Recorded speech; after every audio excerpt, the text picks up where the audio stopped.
6 is like when you are born, like your teeth is already not aligned. Okay, did you get that? Yes. And there are also causes like abnormal shaped teeth, thumb sucking, or overuse of pacifier. So when you are young, if you are being provided by your mom with pacifier, then your teeth will look like that, malocclusion. Your teeth will not be aligned or misaligned. So it can lead to develop a tumor of the mouth or jaw if we cannot treat or we cannot have treat correct this malocclusion. So this is what a malocclusion looks like. Can you see that? Yes. Okay.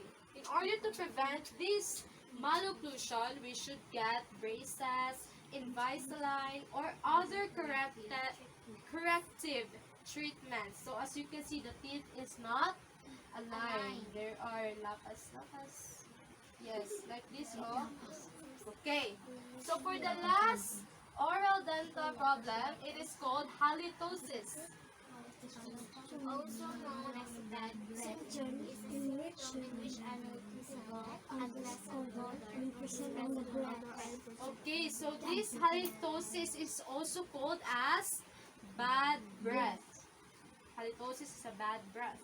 So most causes of this halitosis is certain foods, health conditions, and habits, and dry mouth. So when you eat, when you eat 3 times a day, you should brush your teeth at least twice a day so that you will not get bad breath. Okay, so halitosis can lead to lung disease, certain cancers, tonsil infections, and blood disorder if you don't follow the practices of how to avoid bad breath. So this is what, we cannot see bad breath.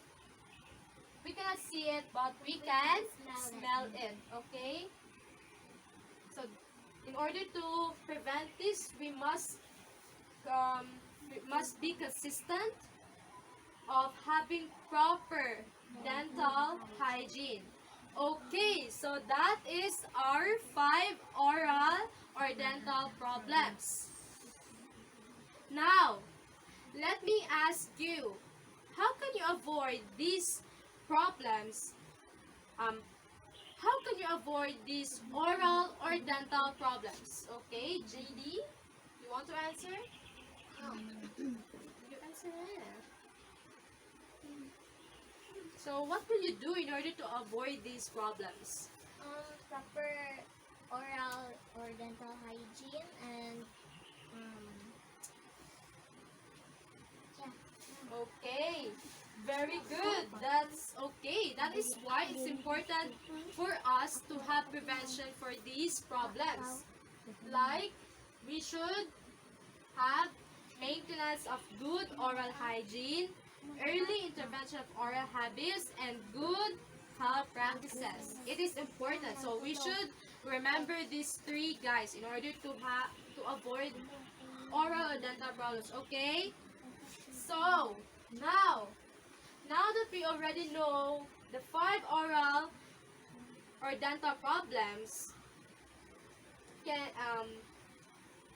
you answer the following? yes. Okay. For the first question, what are the 5 oral or dental problems? You can answer. What are those 5 we tackled? Okay, the 5.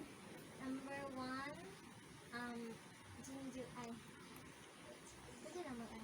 Katong gi-discuss na ito ngayon. Dili ay. Oh, After pwede yung cavities, cavities, head breath, halitosis, malocclusion. malocclusion, gingivitis, periodontitis, and bad breath. Okay, very good. The 5 oral dental problems are cavities, gingivitis, periodontitis, malocclusion, and halitosis. Okay, let's clap for yourselves. Okay, for the next question. Why is it important to know the prevention of these problems? Why it is important to prevent these problems? It is important because in order to observe proper oral hygiene for ourselves. Okay. Did you get now? Okay, great job everyone. Now let's proceed.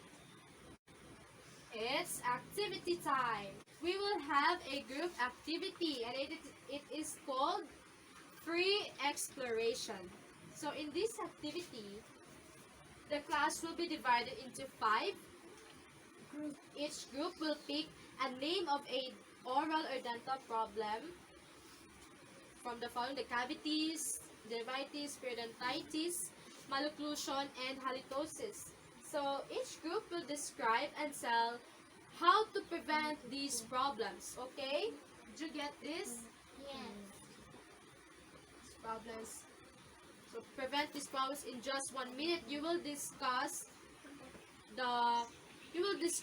the oral dental problem in just 1 minute. Okay? You get it? And after that, the first group, which is you and your members there, first group will go to the second group, and then after you go to the second group, you will proceed to the third group, and then you will proceed to the fourth until the fifth.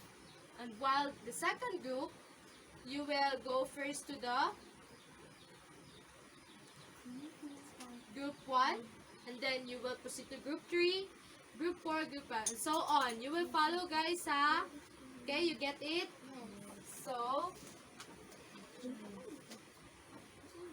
if the first group finish explaining and exploring their assigned task, the second group go to the last group will do the same process. After describing their assigned problems of oral or dental problems, the teacher will ask one member from your group, and then he will come to the front and explain what she learned from the discussions and presentations of the other groups. Okay, did you get that? Okay.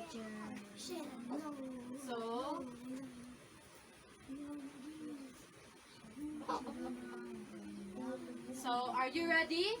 Yes. So let's start the activity. Where's the group 1?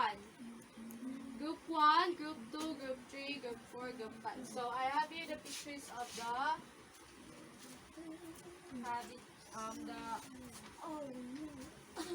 oral dental problems. I will put this here.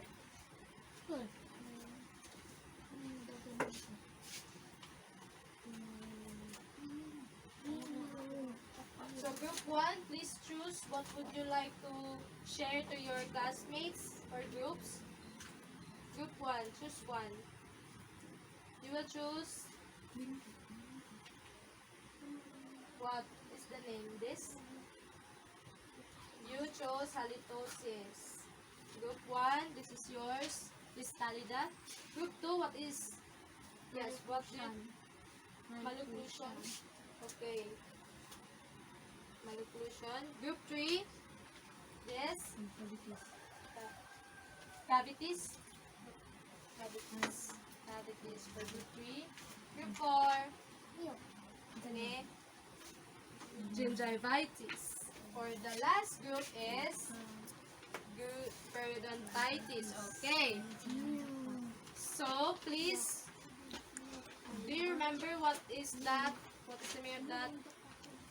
It's okay if you speak Bisaya to your other groups, ha? You will explain what is that, what is the thing to do to avoid that, okay? Did you get that? Yes. Okay? Group 1. Group 1, go now to the group 2. Explain what is your oral or dental problem. Group 1, go. You have only 1 minute to explain to the other group.